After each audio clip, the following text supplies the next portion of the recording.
Saving starts with Xfinity. Get a great price on Xfinity Internet. Plus, ask how to get an eligible 5G phone on us. And for a limited time, $300 back when you add Xfinity Mobile. Go to Xfinity.com/start saving. Call 1-800-XFINITY or visit a store today. Restrictions apply.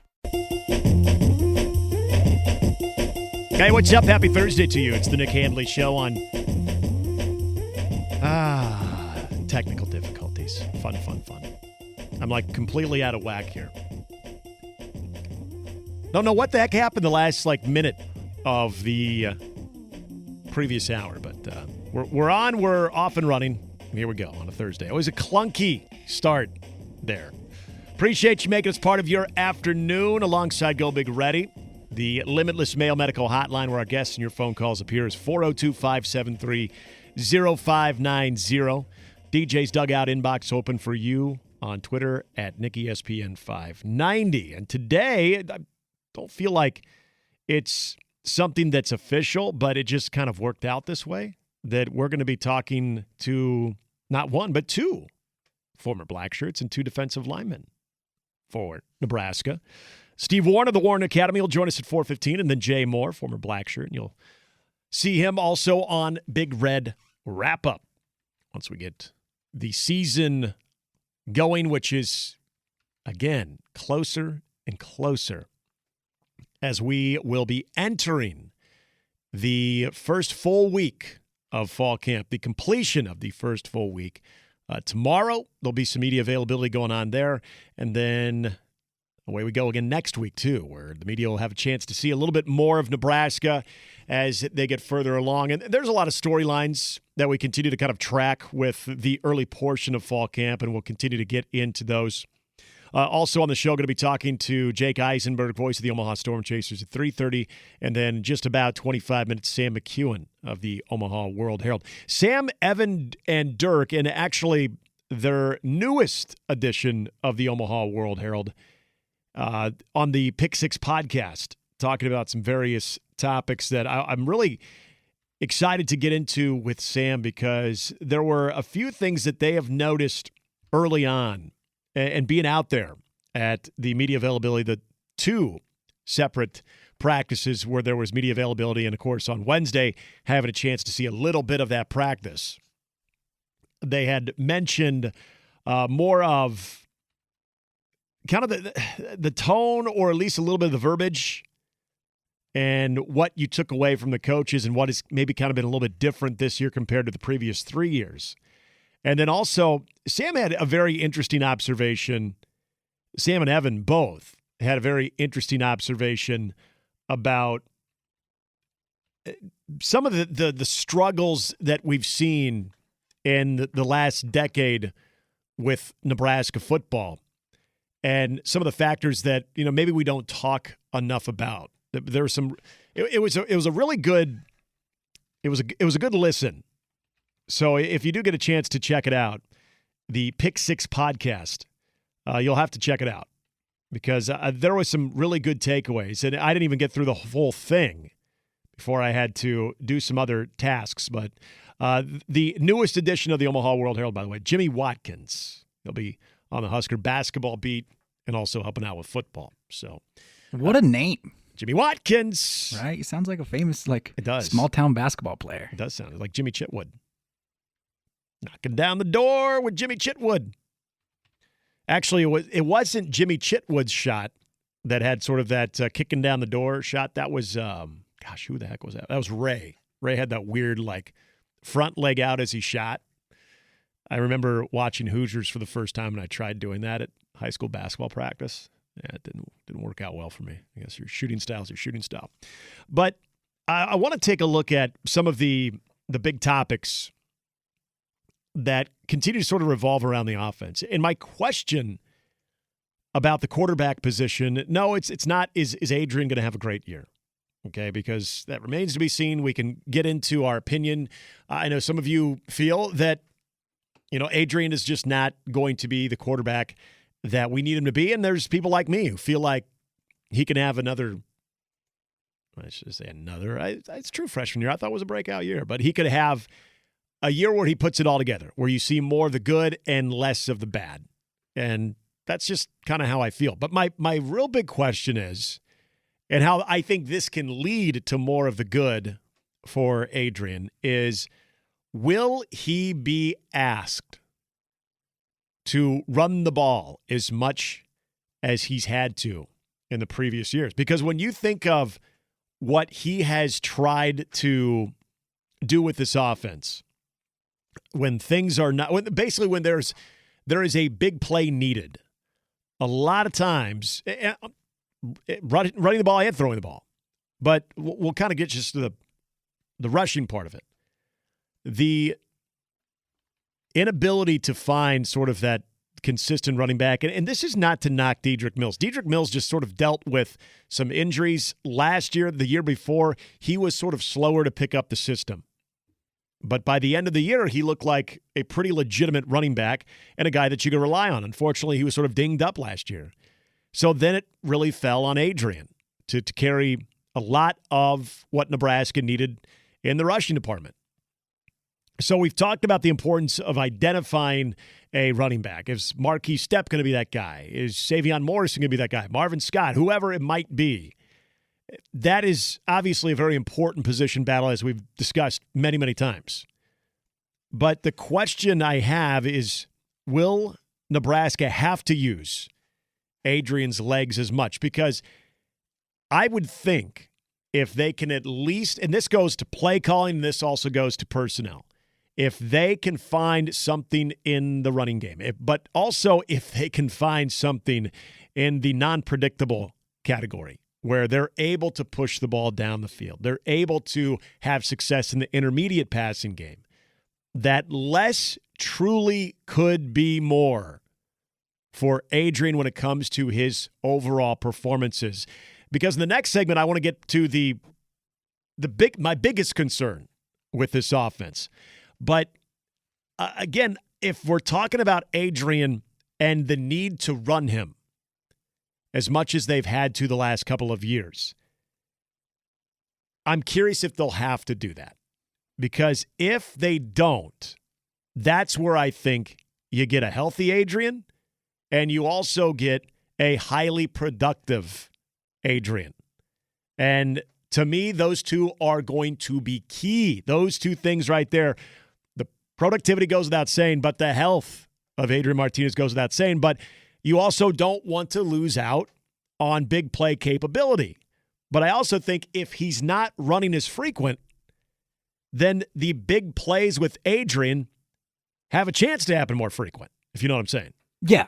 Adrian's legs need to become option B or C for this offense and not option what it seemed like 1B, you know? And I was always really curious. This kind of goes back to play calling, where you would see, and this happened with Luke as well, you would see them drop back. It looked like it was a straight up draw. But also there were times that, you're thinking probably RPO. How committed were both of those quarterbacks to the actual pass option before they tucked it and ran? Now, for Adrian, he should have enough experience to where you could kind of differentiate between what was an actual called quarterback draw as opposed to RPO and then just taking the run option. But Luke, there are times that I'm convinced it wasn't a draw, but he just sort of, quickly looked first option and then took off. And so I don't want to completely throw this on the play calling. Like, there's just way too many design runs for Adrian, because I think some of that does come RPO. Some of that is going to sort of be dictated of what the defense is showing you. But also, if you look at last year, and this kind of goes back to the inconsistencies and not really having a running back, that Adrian had to be the guy. If they're going to get anything out of the ground game, it typically had to be number 2. And that's just not an ideal situation. If, A, you want to utilize the guys that you think could be there at wide receiver and whoever emerges as running back, but B, trying to keep Adrian healthy, which is going to be so important, that if they can preserve him and use his legs in some unique spots, or in spots that all of a sudden it kind of takes the defense by surprise, well, that's where I think you could really have some huge plays. And I think that's also something that is going to really contribute to this offense. Yeah, I like the surprise aspect you're coming with. We need to make sure that Adrian's not falling back on his legs, that his legs aren't his crutch. You know, he's going to have skill position players now that'll hopefully be able to help him out, be able to go up and get a ball. And I'm not suggesting that Adrian needs to be, I'll never forget this, Missouri and Gary Pinkel. They had a quarterback named Brad Smith. Everybody remembers him. He was as dangerous and electric if he got out on the open field. And he would roll, he would be on the move, he would, if he got flushed out of the pocket, he could step up and just take off and he could kill you. His final year at Missouri, Gary Pinkel really wanted to commit to him being more of a pocket guy, and almost to a fault. And give Brad Smith credit, he tried and tried and tried to stay committed, but it took a huge element of his game and that offense completely out the window. And it wasn't as effective. I think there's trying to stay too committed to what you're doing in the pocket. There's that balance of knowing when to, okay, it's breaking down, take off. When something breaks down, you use your athleticism to get a positive, as opposed to just sitting there staying committed until someone sacks you. And I felt like when I was watching Brad Smith his final year at Missouri, that's what happened. It's like, why is this guy not running? Why is he not running? Well, his coach is telling him not to. I don't think they'll ever do that to Adrian, but as far as the designs and trying to get him to stay more committed to second and third options in the passing games and passing routes, I think that could also go a very long way. Yeah. I mean, I feel like we saw a lot of those quarterback draws, or we had to use his legs a lot last year because we didn't have a running back. Right. I mean, we had Wandale. That was who we had to give the ball to. So hopefully now this year, I mean, we won't have to see that.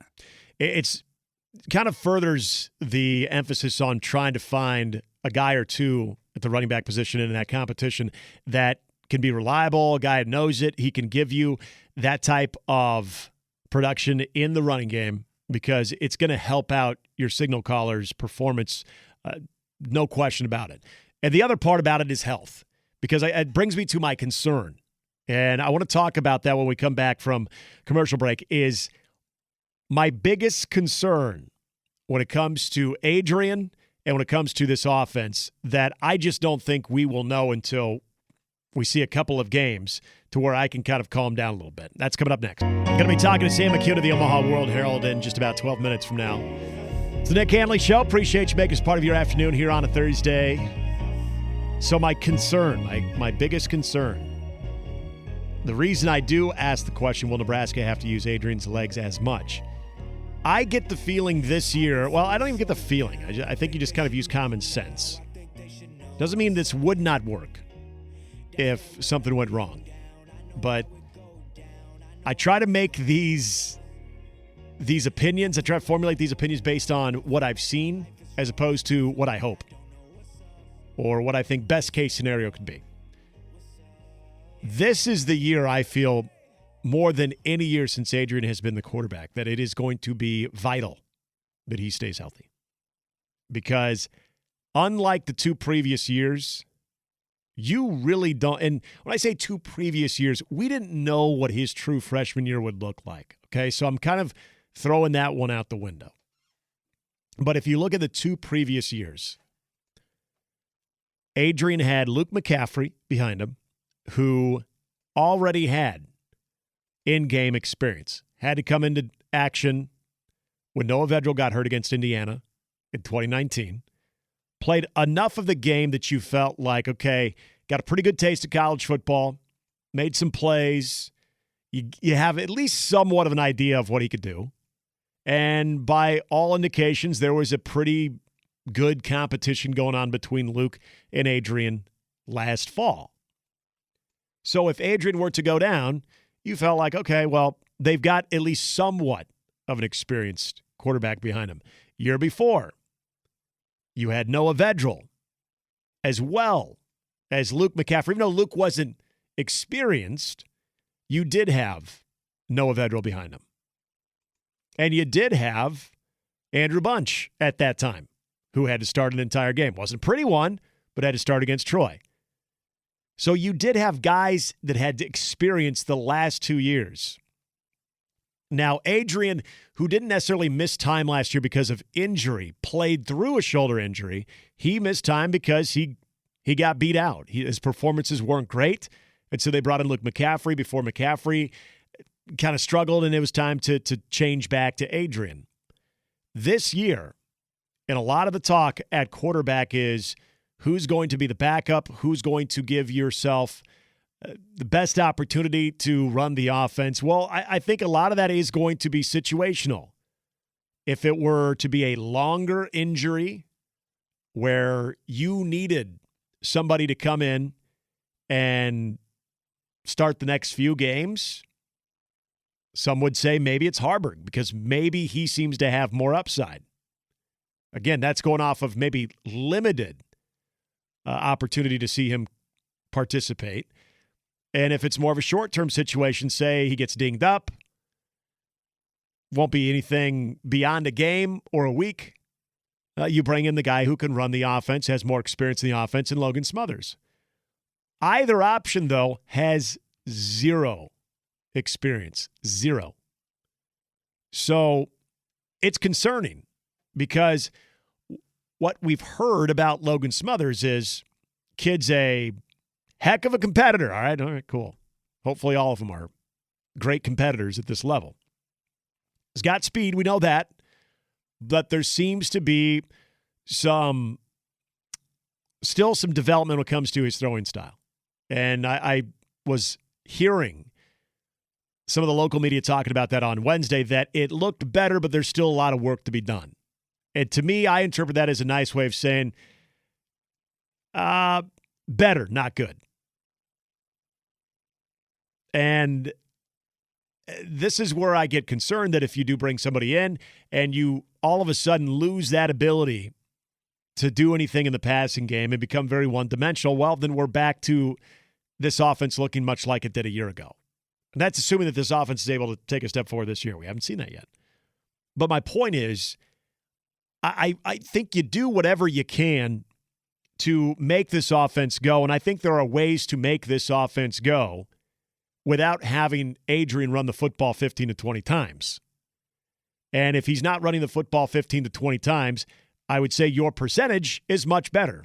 I'm not a mathematician, but the less times you're actually carrying the football with live bullets flying at you, the better chance you have to avoid injury, too. Look, you could drop back one time and all of a sudden your knee gives out, blow an ACL. Happens, okay? That wasn't even a design run. But Adrian has taken a lot of physical punishment with his body, and some of it has probably been his own decisions and taking off the football, but others have been design runs. I'm not saying you make these decisions because you are terrified of what's behind him, but I think, again, it stresses the importance of the other parts of this offense being able to be relied upon, because Adrian staying healthy, in my opinion, is bigger this year than it's ever been for Nebraska, because that's nothing against Logan Smothers or Heinrich Haarberg. Quite frankly, we just haven't seen anything from them in an actual competitive college football game that would make you feel overly confident that they could come in and spark the offense. Yeah, I mean, depth at the quarterback position is extremely frightening. And I think what Nebraska needs to do is, when they're recruiting quarterbacks, is I feel like they need to give up some of the speed for an arm, because you really need an arm right now at Nebraska. And do we even have one right now? It seems like Haarberg is kind of that guy. And it sounds like and even that Torres gentleman that they recruited, it sounds like there is more of the sort of the complete package and not just finding a burner. Finding a Luke, finding someone who is a tremendously gifted athlete who, has an arm, it's attached to him, and football can come from the hand, but might not be the most accurate thing, might not be the one that can get the football down the field 40 to 50 yards. Yeah, now I'm not saying get like a Tanner Lee, a dude that can barely throw and barely move out of the pocket. I mean, you don't want to give up the legs entirely, but I feel like we need to focus on the arm more. Am I crazy to think, though, in this day and age of football, that even a lot of what we would consider to be more the pure passers the majority of them still have athleticism. Yeah, some. A lot of those guys still have the ability to move, extend plays, and maybe run the occasional zone read where they can take off and get 5 or 6 yards, and just enough to keep the defense honest. Yeah. Just enough to keep the defense honest. We don't have to have the quarterback's legs in the front of the defense's mind. They're thinking about it the whole entire time. I want them to be worried about the quarterback's arm at Nebraska, especially when we have weapons like this. Well, and that's why I always think of McKenzie Milton as that ideal, like, prototypical quarterback for that type of system, because he wasn't a blazer, but he was athletic enough that he could move the ball upfield. He was extremely good at just distributing the football with the different levels of the field, the intermediate passing game and the deep passing game. He had that ability. He had that accuracy. There was just a lot about that complete quarterback package where it wasn't like this strong emphasis of, oh, yeah, and by the way, he can run by anybody. That wasn't really the case. He has legs, and he can get you some yards, but he's also not going to be the guy that you want to be your lead running back. It's the guy that is able to, again, be that point guard in the offense that when there's a deep ball, he can make that throw.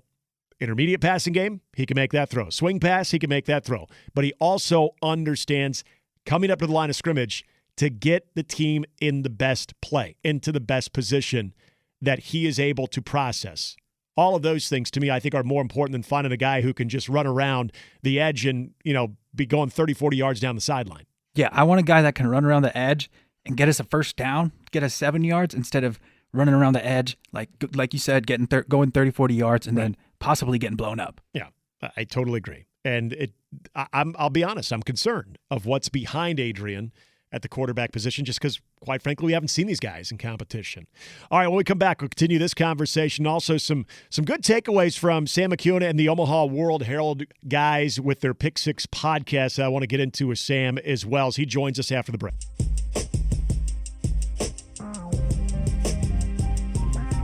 All right, we're going to be getting Sam McKewon on the line here, hopefully, in just a moment. Efforting that. Some quick camp takeaways that they were discussing on the Pick Six podcast. And one of those being just the sort of the tone of the coaches. And I know something that Sam had brought up is you've noticed it, and some of these coaches have already done that. You've noticed that they're a little bit quick to point out some of the flaws, or quick to point out some of the mistakes that need to be corrected. As we got Sam McKewon here joining us on the Limitless Male Medical Hotline. Sam, I was checking out the Pick Six podcast you guys just recently did, and there was one thing that you were talking about that, as we talk about what's the first, big takeaway after week 1 of fall camp, and you had mentioned a little bit of the tone of the coaches when it comes to how they talk pretty honestly about players right now, even if there are some things that they think are not necessarily their strength, but maybe things they need to work on. Is that kind of collectively a big difference compared to what you've seen in previous years?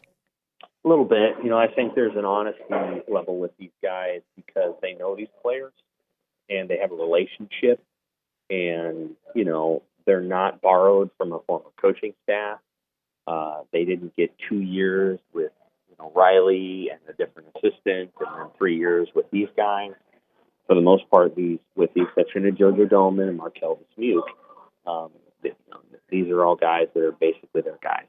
And so I think you're hearing a little bit more frankness. I think there's also a sense of urgency, Nick, that they haven't had in the past.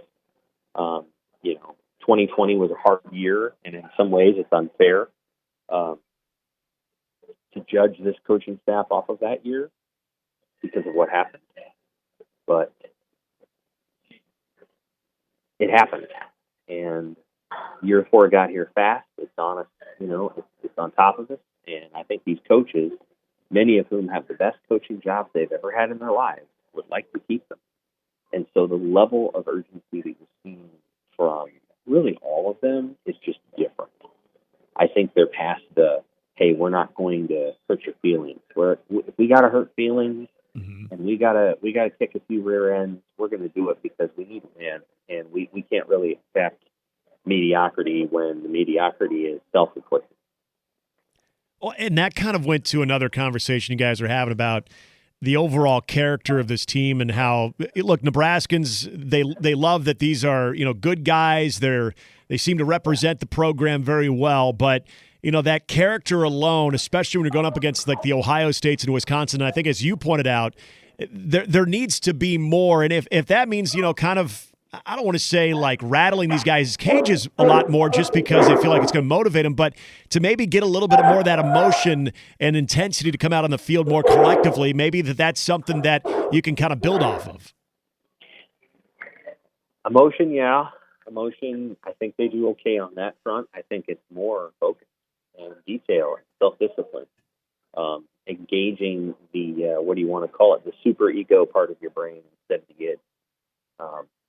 You cannot jump offside when it's second and goal at the 4.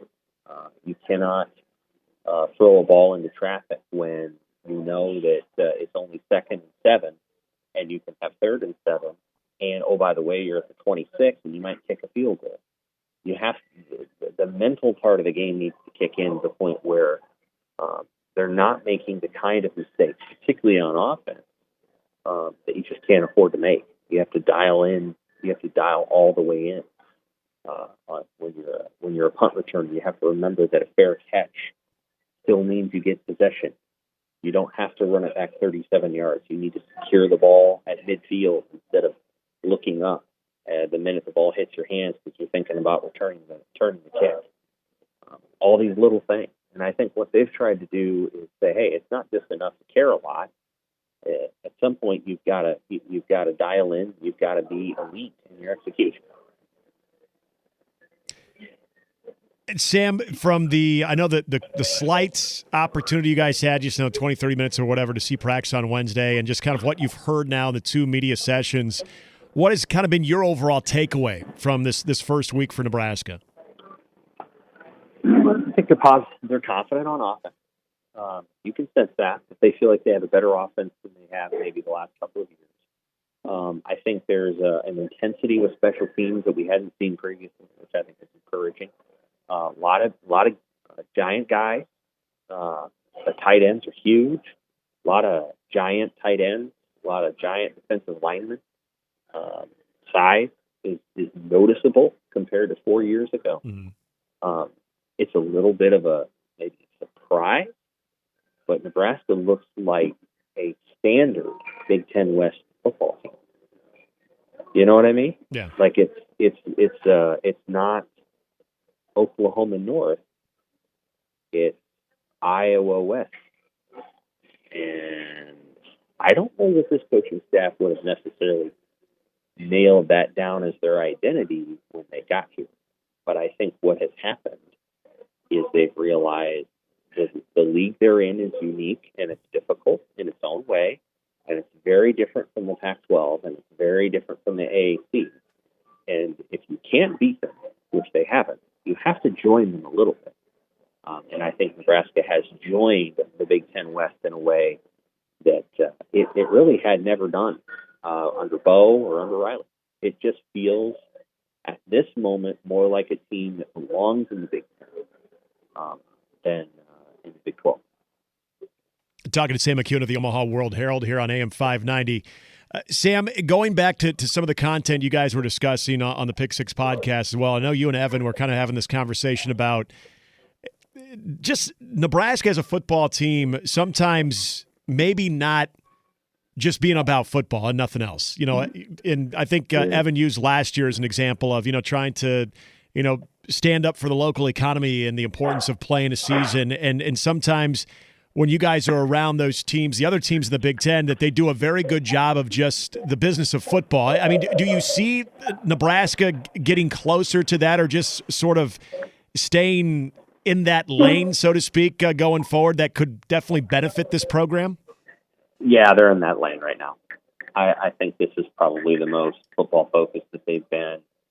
Again, I think urgency and necessity is a mother of focus and invention. And yeah, I would say that this is a team and a program that knows it needs to win and has an urgency to do so. Not that they didn't necessarily have it before, but I do.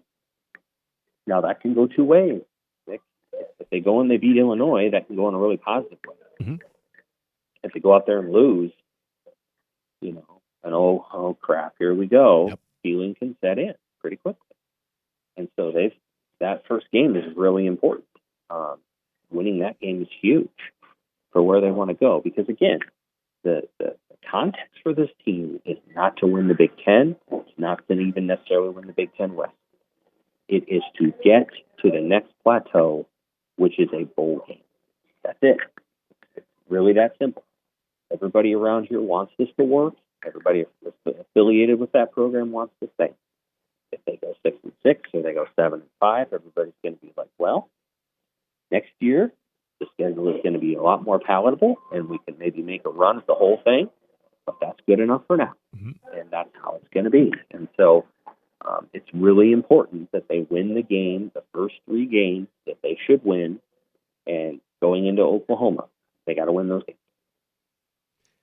Sam, the segment prior, I was talking about my bigger concern with what is behind Adrian, the importance of him being healthy this year and not really knowing what the backup situation is going to look like. And it kind of went into just the hope, and I'm sure we all hope that they don't have to rely on Adrian's legs as much, but do you think that this offense, just kind of what we think we might see, will give Adrian that ability where he can be more effective with less running and kind of also in the process sort of preserve him, at least give him the best chance to be healthy this year? Well, so here's the challenge with this is that so often prior to this year, Nebraska really hasn't had much of a choice other than to run it. I mean, when you add the quarterback to your run game, you put a defense in a bind. Essentially, your defense becomes 11 on 11 instead of 11 on 10. The minute you hand off the ball, there's an extra defender, and the quarterback's doing nothing but watch it. Mm-hmm. So what they've tried to do is they've tried to add the quarterback to the mix because it just makes it much harder for the defense. The problem with that is that your quarterback, when he's running, fumbles, every one of them. I mean, it's basically a law to man that there are very few quarterbacks who will not fumble when they run the ball 20 times a game. The challenge Nebraska has is they have to get better at doing everything before they rely on that quarterback run. And if they do get better, then Adrian Martinez's occasional quarterback run can become a 27-yard run on a zone read versus it's 3rd and 2, and we have to run him into a pile of 1,700 pounds of defenders and hope he's okay. And that's what they've been doing. And it's like, well, 3rd and 2, we better bring in a lead blocker for Adrian or Luke McCaffrey and just plunge forward because we can't block it any other way. And so we'll see how much better they've gotten at it. We just don't know. Sam McKeown again with the Omaha World Herald. Sam, appreciate you coming on, man. Have a great rest of the week. Hey, take care. All right, so going back to something that it brought up on the Pick Six podcast, and we just talked a little bit about that with Sam, is Nebraska just being about football. I want to get more into that because I want to kind of give my thoughts on why I do think that is extremely important and some of the things that I think Scott Frost was sort of fighting when he first got to Nebraska and hopefully is now starting to kind of get further removed from that. We'll discuss this right after the break. I think a lot of things that we have discussed and we've kind of joked about it is, how about no drama this month? How about no drama this month? Please, no drama. Let's just not hear anything coming out of camp. Let's not hear anything other than football-related topics that have to do with personnel, have to do with the competition amongst players and whatnot. Like, those are the stories we want to hear about. And it goes a little further than that. And again, I'm sort of piggybacking off of what the Omaha World Herald guys were talking on their Pick Six podcast. It was a really good listen. And Sam and Evan were actually talking about this a little more of Nebraska sometimes being more what's the best way to say this? being a little more concerned with not just football itself, but a little more about the public, a little more about the community, and a lot of different things sort of attached to football, but not just the business of football, not just the business of winning football games. And they brought up when they go to Big Ten Media Days, they've noticed that there are programs that seem to do a really good job of just the football stuff, of not getting too in depth on some of the other outlying topics, amongst the conference or the future of college football. And I know this year it's been a little more difficult to avoid that because the college football landscape has been well documented. It's changing and continues to change with NIL and conference realignment and whatnot. But I want to go back to when Scott was first brought in as the head coach in Nebraska. Remember just the overall morale of the state and its confidence level with the particular football program before Scott Frost was hired. It was at an all-time low, and it was that feeling of we need, not we hope, but we need to get Scott Frost. And once that became a reality and it was finalized, you would have thought, the feeling around the state was that Nebraska had won a national championship. It was. Oh, we were about to play for one because, he showed up, January 3rd or something? Yeah. January 4th? I'll never forget it. I was doing UNO hockey on a Saturday night. It was the same day as the AAC championship game when the news broke. And then it became official. I had to come on the air Saturday night. And then on that following Sunday, during championship weekend, Scott Frost was introduced as the head coach that Sunday. And so anything short of people partying on Dodge Street like they did after Nebraska won national championships in the 90s. Short of that, that was the feeling. Like, oh my gosh, the winter is over. The football failures are over. This is exactly what we needed. I think Husker Hounds made like $500,000 on Frost warning shirts alone. Oh, yeah. All of the catchy Scott Frost is back slogans, anything you could think of. Oh, yeah, it was everywhere. Hell, you'd go by billboards and restaurant marquees that would have something about welcome back Scott Frost. So it was a huge deal. And I always felt like Scott Frost, as much as he really did feel like the answer based on the success that he was having in such a short time as a head coach, he had to inherit a lot. And I'm not just talking about the Mike Riley roster or sort of the overall, the empathy of the state. But he also had to sort of live up to being that type of guy that's going to come in and he's going to be the answer, the solution. And this thing is going to happen. It's going to be amazing. And once it starts, it ain't never going to look back. That I always feel like Scott felt he was obligated to say the right things and to kind of show that Scott Frost bravado that we remember him having as a player, where he's making these proclamations and declarations of, yeah, get us now because it ain't going to last very long. Year 2 is when this thing is going to get rolling. There were some timetables that were thrown out there. There was the infamous now line of, hopefully we don't have to adjust to the Big Ten. The Big Ten will have to adjust to us, and we've now seen that that's not the case. I just feel like there was always sort of that posturing to not just make the team and the football program better, but continue to reassure the fans that, yeah, I'm here and this is going to be awesome. And so when there was something like the pandemic last year of interrupting the football season, I know the pandemic's still going on, but the football season being interrupted, that Scott Frost sort of used that opportunity to sort of rally the state. And as much as I understand what he was trying to do there, it sort of took on a life of its own. And whatever went down with the Oklahoma scheduling issue, like those were things that just could have been avoided. And I'm not saying it's all Scott Frost's fault. I just always felt like there was an obligation for Scott Frost to be not just the head coach of this football program, but to sort of be that figure that we could all rally behind. And you couldn't just bury your head in football in order to be that guy. You had to get out on the road and in public and say certain things other than just football to try to deflect of the process of getting better and continue to remind people that you're here and this is what this program needs, as opposed to just getting very basic and very boring with just sticking your head down. There's an element of Bo Pelini that I miss, and Bo Pelini did that as much as he was uncomfortable getting in front of the microphone or the camera and talking about the team. Bo Pelini just put his head down, and to a point it got boring. But if you see, there's maybe sometimes it's not the worst thing in the world either.